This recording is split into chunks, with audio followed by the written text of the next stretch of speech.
శుభకార్యాలకు పూజార్ల కోసం వెతుకుతున్నారా? పూజారీస్.com లో అతి తక్కువ ధరలకే పూజార్లను ముందే బుక్ చేసుకోండి. వెంటనే కాల్ చేయండి. నమస్కారం, మీరు చూస్తుంది India's largest digital media network Suman TV. మనతో పాటు ఉన్నారు ప్రముఖ ఆస్ట్రాలజర్ బ్రహ్మశ్రీ ప్రదీప్ జోషి గురుగారు. నమస్తే గురుగారు. శ్రీమాత్రే నమః. గురుగారు, ఒక ఇల్లు మంచిగా నిలబడాలంటే భార్యాభర్తల అనుబంధం ఎంత గొప్పదో, ఎంత అవసరమో, అత్త కోడల సఖ్యత కూడా అంతే ఇంపార్టెంట్. సో ఇంట్లో ఎటువంటి వాస్తు దోషాలు ఉంటే అత్త కోడల అనుబంధం కానీ బంధం కానీ సరిగ్గా ఉండదా? ఎప్పుడు చికాకులు, గొడవలు, అల్లర్లు జరుగుతూ ఉంటాయా? ఒకవేళ ఎలాంటి దోషం ఆపాదించబడుతుంది, ఎక్కడ ఎలా ఉండాలి, ఈ వీడియోలో మనం ప్రేక్షకులకి ఇది తెలియజేద్దాం. సో ఫస్ట్ ఆఫ్ ఆల్, వాస్తు దోషం అత్త కోడల రిలేషన్కి ఇంటర్లింక్ ఉందా? శ్రీ గురుభ్యో నమః. శ్రీమాత్రే నమః. వాస్తు అంటే వస్తోహో లక్షణమిదం వాస్తు అనే శాస్త్రం చెప్తారు. అంటే ఏదైనా ఒకటి మనకి చూడ చక్కగా కనబడితేనే దాన్ని మనం స్వీకరిస్తాం. ప్రతి దానికి ఒక రూపము, ఒక లక్షణము, ప్రతి దానికి ఒక కొలతామానం అనేది, బరువు అనేది ప్రతి దానికి ఉంటుంది. అది ఉంటేనే అది మనకు నచ్చుతుంది, లేకపోతే అది నచ్చదు. సింపుల్గా మనం ఎక్కడికి వెళ్ళినా ఏది వెళ్ళినా ఒకళ్ళని చూడగానే అబ్బాయి వీళ్ళు ఎంత బాగున్నారు అని అంటాం. కొంతమంది చూడగానే ఇదేంటి వీళ్ళ ముక్కు సరిగ్గా లేదు, చెవులు సరిగ్గా లేవు, కళ్ళు సరిగ్గా లేవు, అదేంటి కళ్ళు చిన్నగా ఉన్నాయేంటి, ఇలా మనం వంకలు కూడా పెడతాం. బికాజ్ ఏంటి, ఏవి ఉండాల్సిన పద్ధతులు లేవు కాబట్టి. వస్తు అంటే ఏమిటంటే ప్రతి ఒక్క పదార్థము ఉండవలసినటువంటి స్థాయిలో ఉండకపోతే అది నెగిటివ్ అనేది ఇంపాక్ట్ అవుతుంది. అంటే మన కళ్ళకి చూడంగానే some kind of irritation. So అట్లాగే గృహమునకు కూడా ఒక వాస్తు అనేది ఉంటుంది. ప్రతి ఇంటికి ఒక వాస్తు అనేది ఉంటుంది. సో చాలా మందికి ఏంటంటే వాస్తు అనేది ఏంటంటే, ఇప్పుడు నేను చాలా రీసెర్చ్ చేసిన తర్వాత నాకు తెలిసింది ఏంటంటే, వాస్తు అనేది కేవలం ఇంటితోటే కాదు, ఇంటి లోపల పంచభూతాలు బాగా క్లియర్గా ఉండాలి. అంటే గాలి, వెలుతురు ఇవన్నీ కూడా సరి సమానంగా ఉండాలి. ఇప్పుడు మీరు అడిగినటువంటి ప్రశ్న ఏంటిది అని అంటే కనుక, అత్తా కోడళ్ళ మధ్యన సమన్వయం ఎక్కడ లోపిస్తుంది అనేది అడుగుతున్నారు. ఒకటి, అత్తా కోడళ్ళు వీళ్ళిద్దరు కూడా స్త్రీ స్వభావానికి సంబంధించినారు. జ్యోతిష్ శాస్త్రంలో స్త్రీ గ్రహాలు 2 గ్రహాలు ప్రధానంగా ఉంటాయి. అవి ఏంటంటే కనుక చంద్రుడు, తర్వాత శుక్రుడు. అంటే ఇంటికి ఆగ్నేయ మూల, చంద్రుడు ఎక్కడ ఉంటాడు అంటే ఆగ్నేయ మూలలో ఉంటాడు, శుక్రుడు ఎక్కడ ఉంటాడు అంటే ఈశాన్య మూలలో ఉంటాడు. సో మనకి ఈ యొక్క ఆగ్నేయము, ఈశాన్యం ఈ 2 సరిగ్గా చూసుకోవాలి ఎప్పుడైనా ఇంట్లో. ఏ ఇంట్లో అయితే గనక, ఆగ్నేయం అంటే ఏంటి, వంట ఇల్లు ఏ ఇంట్లో అయితే గనక సరిగ్గా లేదు అంటే, ఆగ్నేయ మూలలో ఎక్కడైతే వంట ఇల్లు సరిగ్గా ఉండదు అంటే అక్కడ వెంటిలేషన్ సరిగ్గా లేదు, ఆ ఇంట్లో ఆటోమేటిక్గా అత్తాకోడల మధ్యన గొడవలు జరుగుతాయి. ఓకే, జనరల్ గా నేను విన్నది కూడా ఈశాన్య మూలలో ఎంట్రన్స్ ఉంటే కూడా ఒకసారి క్రాస్ క్వశ్చన్ చేసుకుంటే అలాంటి ఇంట్లో కూడా ఎప్పుడు అత్తాకోడల మధ్య చికాకులు, గొడవలు. చెప్పాను కదా, శుక్రుడు ఈశాన్యం. అయితే ఒకవేళ మనకి అట్లా అని చెప్పి ఇల్లు కూలగొట్టుకోలేం కదా, కాబట్టి ఇప్పుడు ఫస్ట్ దీనికి ఆగ్నేయం దానికి పరిహారం చెప్తాను. ఆగ్నేయం మూల సరిగ్గా లేకపోయినా, ఆగ్నేయ దిశలో వాయువు సరిగ్గా రాలేకపోయినా ఈ నష్టాలు జరుగుతాయి. సరిగ్గా అంటే అసలు అక్కడ ఉండకూడని చోట వేరే ఏదైనా ఉండడం మా గురుగారు, లేకపోతే నీట్నెస్ గురించి మనం చెప్పి మెయిన్ గా నీట్నెస్ అయితే అది ఇంపార్టెంట్. ఎట్లాగైతే బికాస్ సైకలాజికల్ ఫ్యాక్టర్ అది కూడా ఇంపార్టెంట్ కదా. రోజు వంటిల్లు సరిగ్గా లేకపోతే, ఇప్పుడు ఉదాహరణకి ఏంటంటే రాత్రి పడుకునే ముందే వంటిల్లు మొత్తం నీట్ గా చేసుకొని పడుకోవాలనేది శాస్త్ర నియమం. ఏ ఇంట్లో కూడా రాత్రి పూట పాచి అన్నం ఉండకూడదు అనేది నియమం. కానీ ఇప్పుడు ఎవరా నియమాలు పాటిస్తున్నారు? అన్నం అట్లాగే పెట్టేస్తారు, రాత్రి వచ్చి దాని మీద కాక్రోచ్లు మంచిగా సరదాగా మొత్తం తిరిగేసిపోయినా ఎవరికి తెలియదు, ఏదో నీళ్లు పెట్టాము అది పెట్టాము ఏదో అనుకుంటారు. కానీ సిద్ధమన్నం పరం పక్వం అని శాస్త్రం చెప్తుంది. అంటే పరం అంటే సిద్ధమైనటువంటి యొక్క ఫలమును కానీ, అప్పుడే ఉడికినటువంటి అన్నమును కానీ తొందరగా తినాలి. అది తినకుండా కనీసం 6 గంటలు దాటింది అంటే తినడానికి పనికిరాదు అని శాస్త్రం చెప్తుంది.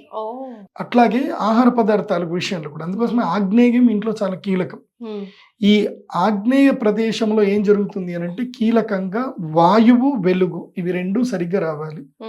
ఆగ్నేయంలో ఏదైతే కనుక వంట వండినవి ఇవన్నీ కూడా ఏవి కూడా ద్రవ్యాలు ఏవి కూడా వాటికి సంబంధించిన వాసనలు లేకుండా గాలి పోతూ వస్తూ ఉండాలి, వెంటిలేషన్ క్లియర్ గా ఉండాలి. ఇది సరిగ్గా లేకపోతే ఆ ఇంట్లో స్త్రీకి మనోవేదన అనేది ఏర్పడుతుంది. స్త్రీకి మనోవేద ఏర్పడిందంటే ఇంకో స్త్రీతోటి కొట్లాడతారు, లేదా భర్తతోటి కొట్లాడతారు. ముఖ్యంగా స్త్రీ బాగా ఉండాలి అని అంటే ఆమెకి ఆగ్నేయం క్లియర్గా చేసి ఇవ్వాలి, నీట్గా ఉండాలి ఆమెకి. ఆగ్నేయ మూల స్త్రీకి సంబంధించిన మూల అది. ఆ తరువాత ఒకవేళ ఇట్లాగే ఊరికే గొడవలు అవుతున్నాయి, దానికి ఏం చేయాలంటే అగ్ని మూలలో మనకి ఒక చిన్న ఏదన్నా ఒక విస్తరాక్ కానీ ఏదన్నా కూడా తీసుకొని దాని మీద ఉప్పు వేయాలి.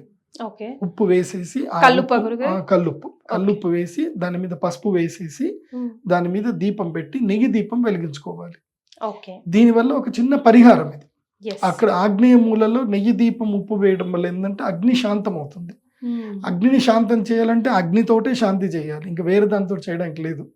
చాలా మంది ఆగ్నేయ మూలల్లో నీళ్లు పెట్టండి అని అంటారు, అట్లా పెడితే ఇబ్బంది అవుతుంది. బికాస్ అగ్ని, ఇప్పుడు మన కడుపులో మనకు అగ్ని ఉంటుంది, మనం నీళ్లు పోసినంత మాత్రం అగ్ని తగ్గిపోతుందంటే తగ్గదు, కాకపోతే ఇంకా ఆకలి పెరుగుతుంది. అట్లాగే అగ్ని మూలల్లో ఎట్టి పరిస్థితుల్లో నీళ్లు ఉంచకూడదు. అగ్ని శాంతం అవ్వడం కాదు, అగ్ని ఉద్రేకం అవుతుంది. ఇంకా ఉష్ణం ఉష్ణేన శీతలం అని శాస్త్రం చెప్పినట్టుగా అలా ఉష్ణాన్ని అక్కడ ఉంచితేనే మంచిది. ఇది ఒకటి. సో ఈ మనం ఈ పరిహారం చెప్పగానే కింద కమెంట్ బాక్స్ లో వస్తుంటది, మట్టి ప్రమిద ఎన్ని ఒత్తులు వేయాలి. ఇప్పుడు నెయ్యి అన్న చెప్పారు క్లారిటీ కాబట్టి 3 ఒత్తులు కంపల్సరీ.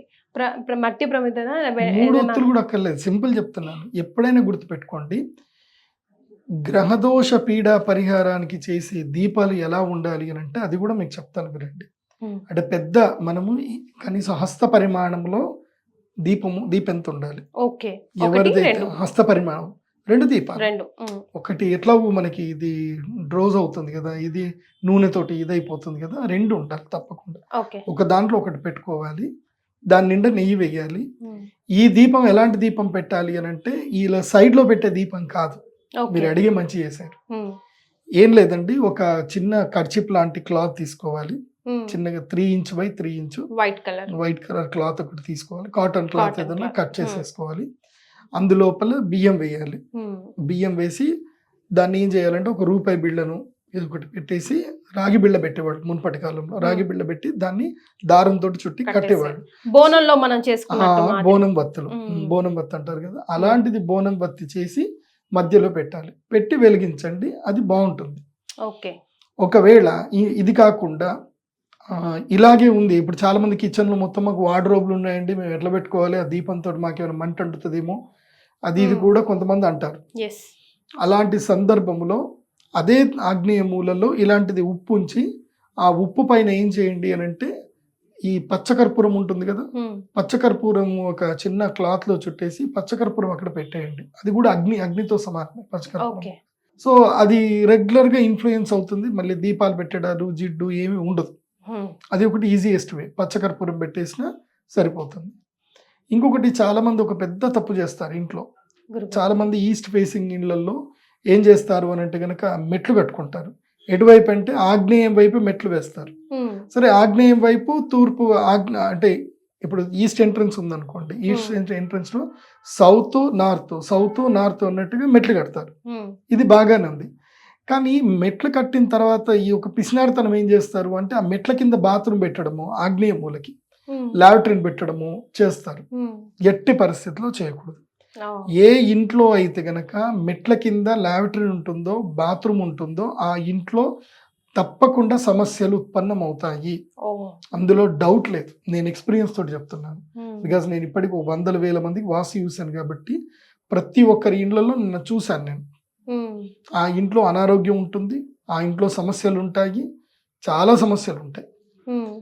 మెట్ల ఎక్కడున్నా మెట్ల కింద ఉండకూడదు. ఎప్పుడు కూడా గుర్తుపెట్టుకోండి, మెట్ల కింద ఎంటీ స్పేసే ఉండాలి తప్ప అక్కడ బాత్రూమ్ లాంటివి ఏమి పెట్టకండి.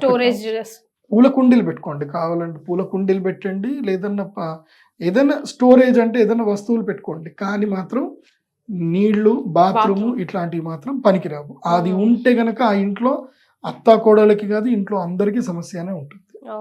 అదొకటి. ఇంకొకటి, ఈశాన్య మూలలో ఎంట్రన్స్ ఎవరికైతే ఉంటుందో తప్పకుండా ఆ ఈశాన్యము ద్వారానికి 5 ఫీట్ల విడ్త్ మనకి ఓపెన్ విడ్త్ అయితే ఉండాలి, డైరెక్ట్ ఎంట్రన్స్ ఉండకూడదు. ఒకవేళ డైరెక్ట్ ఎంట్రన్స్ ఉంటే ఈశాన్య మూలలో ఒక మట్టి పాత్ర కానీ లేదంటే ఇత్తడి పాత్ర కానీ అది పెట్టి ఆ ఇత్తడి పాత్రలో మనకి వీలైతే మీరు టార్టాయిస్ డైరెక్ట్ పెంచుకుంటా అంటే టార్టాయిస్ పెంచుకోండి, అంటే తాబేలు పెంచుకుంటే మంచిది ఈశాన్యంలో. లేకపోయినా పర్వాలేదు, తాబేళ్లు దొరుకుతాయి మనకి, రాగి తాబేళ్లు మనకి ఆన్లైన్ లో దొరుకుతాయి. ఆ రాగి తాబేలు దాంట్లో వేసి పువ్వులు వేయాలి. పువ్వులు వేసి చిన్నగా దీపాలు, చిన్న చిన్న ప్రమిదలు దీపాలు వదులుతారు కదా, అలా సాయంత్రం పూట దీపం పెడితే ఆ ఇంట్లో మనశ్శాంతి అనేది ఉంటుంది, అత్త కోడల మధ్యన గొడవలు ఉండవు. ఇదొకటి. గురుగారు తాబేలు అని చెప్పారు కదా, అది దేనికి సంకేతం? ప్రశాంతతకు, నిదానత్వానికి సంకేతం అది. అంటే ఇంట్లో తాబేలు ఉంటే ఏం జరుగుతుంది అని అంటే అది నెగిటివ్ ఎనర్జీ రానివ్వదు మనకి. ఇంకోటి ఏంటంటే తాబేలుని చూసి మనం చాలా నేర్చుకోవచ్చు కూడా. అది నిమిషానికి కేవలము 4 బ్రీత్లు మాత్రమే తీసుకుంటుంది తాబేలు. అది లాంగ్ లైఫ్ తీసుకుంటుంది. How you better you calm your mind, your breath also will calm. నువ్వు నీ మైండ్ సెట్ని ఎంత కామ్గా చేసుకుంటే నీ బ్రీత్ కూడా అంత కామ్ అవుతుంది. సో నిమిషానికి మనిషి 15 ఉచ్ఛ్వాస నిశ్వాసాలు మాత్రమే తీయాలి. సో అలా 15 ఉచ్ఛ్వాస నిశ్వాసాలు తీస్తే ఒక రోజుకి 21,600 ఉచ్ఛ్వాస నిశ్వాసాలు మనిషి తీయాలి. అలా చేస్తే వాళ్ళ ఆయుష్ కరెక్ట్ పరిణామంలో ఉంటుంది. లేదంటే రాను రాను ఆయుష్ తగ్గిపోతూ ఉంటుంది. అది అందుకే ఈశాన్య మూలలో తాబేలు ఉంటే మంచిది. దానికి సరైన ఆహారం పెట్టాలి, దాన్ని బాగా చూసుకుంటే మంచిగా ఉంటుంది. సో ఈ విధంగా ఈశాన్యంలో ఎవరికైతే ఇంటి ద్వారం ఉంటుందో వాళ్ళు తప్పకుండా ఈశాన్యంలో ఇది పెట్టుకోండి, ఇది తాబేలును పెట్టండి. రైట్. సో విన్నారు కదా, అది ఇంట్లో అత్తా కోడళ్ళ మంచి అనుబంధం ఉండాలి, చక్కటి సఖ్యత ఉండాలంటే గురుగారు చెప్పినట్టుగా ఆగ్నేయం అండ్ ఈశాన్యం పర్ఫెక్ట్గా ఉండాలి. దానికి తగ్గ పరిహారాలు కూడా గురుగారు చెప్పారు. ఒకవేళ లేకపోతే సరి చూసుకోండి, లైఫ్ని హ్యాపీగా లీడ్ చేయండి. థ్యాంక్ యూ సో మచ్ గురుగారు. నమస్కారం.